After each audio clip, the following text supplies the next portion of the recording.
Technics, who's going to look into H2K's win. Thank you very much, Pulse. I am joined by the jungler from H2K, Jankos. H2 what? H2K! Very fantastic win today. So, you focused a lot on Rudy. You were able to shut him down constantly. So much pressure against that team. You were involved in almost every engage, 90% kill participation. How did you pull that off against the Unicorn's new jungler? Well, I think like it's kind of easy against Rudy because I don't consider him like LCS material yet, at least. So I think I was just super confident going into him. And also the matchup helps me. Like, in my opinion, there is no like aggressive play and passive play. In my opinion, there's only the right play. And the right play in this matchup is to actually invade constantly, especially when my lanes are pushing and have pressure, and just try to outplay him, you know? And if my lanes see him, they can even play more aggressive and like punish opponents. So I think we did pretty good early game, but then we did a lot of mistakes still, but yeah. Well, a lot of mistakes, but you did manage to come out on top, and that hyper-aggressive style definitely paid off. Now, looking ahead, you'll have G2 Esports. You already beat them once, but this game, once again, is going to be pretty much for the top of the table unless G2 loses today. How do you think that one's going to go down?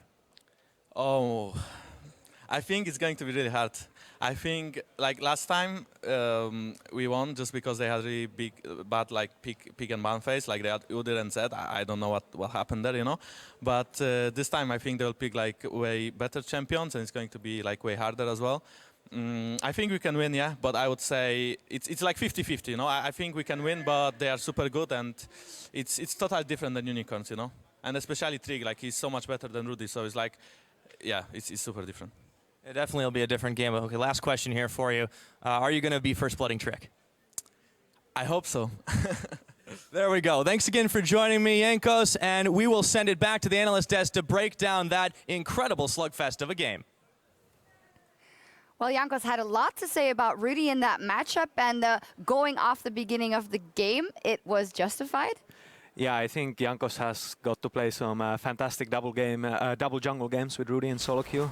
And let's take a look at this replay, because this is the early game what Jankos was talking about, and specifically aimed at shutting him down. Yeah, like I think Jankos really played fantastically the early game. Like he really knows his champion strengths and weaknesses, and Rudy was just like all game reacting to Jankos and not really getting to do anything by himself. Yeah, I mean, it's even to the point where Jankos, this is just the confidence and almost disrespect. I actually think after those comments, it looks like disrespect just from the way that he's going forward. He's saying to Rudy, you have to back away in all of these situations because you can't account for everything we have. And this is just Jankos and Odoamne working well together in the early game. I feel like this confidence early game did set up H2K a little bit for their downfall, as we started to see here in these plays. Yeah, and I think at this point, Jankos thought he was playing a bit of jungle jinx, because after getting a kill, he got a bit excited and then started doing a bit over-aggressive invades, but it still fantastically played. Well, yeah, fantastically played in the early game, and UOL does manage to get back in the game, and we wanted to take a look at a second phase that was very interesting. The Barons back-to-back, where the Unicorns of Love not seem to make the right decisions. In this case, as a Season 1 World Champion jungler, what should they have done? Yeah, I mean, they see Jankos coming in and they're like, oh my god, go on Jankos, he's gonna steal the Baron. But then in the end, it cost them everything, and it was just a terrible call. But in the end, I think if they went for the 50-50, it would have been beneficial for them. I think so as well. I heard Deficio talking about how, you know, you just send Hylissang forward, he takes time, otherwise you're baited into a fight. And honestly, Unicorns got baited into too many fights overall. But they successful in this one. They were successful in some, just from the sheer power that like the Ryze will have if he doesn't take a lot of damage up front. The problem is they were going in to save one member all the time. That's why Rudy had a lot of deaths. Chachi was ending up getting picked off because he's just trying to compensate for the rest of the team. Here, Chachi is so healthy in this situation. All he's got to do is maneuver around, deal little bits of damage. The rest of his team have damage to follow up. Cyanide just said, pentakill waiting to happen. Yeah, it really looked like someone was going to get a penta here, but no one dashed in. I mean, if I was Lucian, I would definitely dash in here and either instantly die or get a penta. It's funny, though, as we were going into this game, we were talking about this could be a macro game. Everything could be map plays, lane swaps, advantages, tower pushing.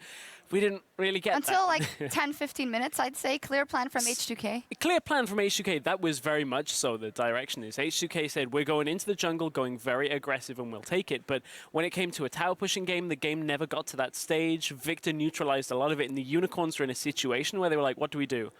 Let's either try and get a pick on a side lane or go for Baron, and it kept backfiring on them. Yeah, exactly. Like Unicorns could not siege because of their comps involved, and then the only way really for them to win the game is to split push and then try to get the Baron, and that's why it was so chaotic, because they knew they have to get the Baron, and they kept going for it, and the execution was, well, not that great at times. And in the end, H2K capitalizing on that strong early game and booking a win here. We're going to step away as Fnatic and Elements take to the stage for our next match. Don't go anywhere. We will be right back.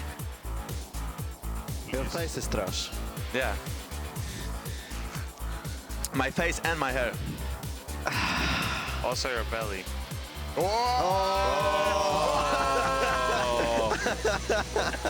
That's so stupid.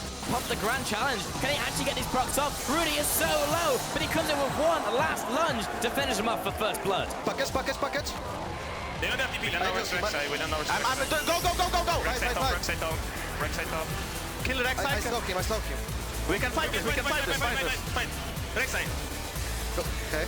Race behind us. Go right. Kill right. I can exhaust. Gravity field, and he's been stunned out. Chachi jumps into the fight. Van is dropping low. Here comes the Greyhound. Odoalne's still alive. Lazarus fight is keeping everyone alive from H2K. There's a grand challenge heal. There's enough to keep him alive. Fox is coming up in 7, but it's not soon enough. H2K close in on Unicorns of Love's Nexus. They take the victory.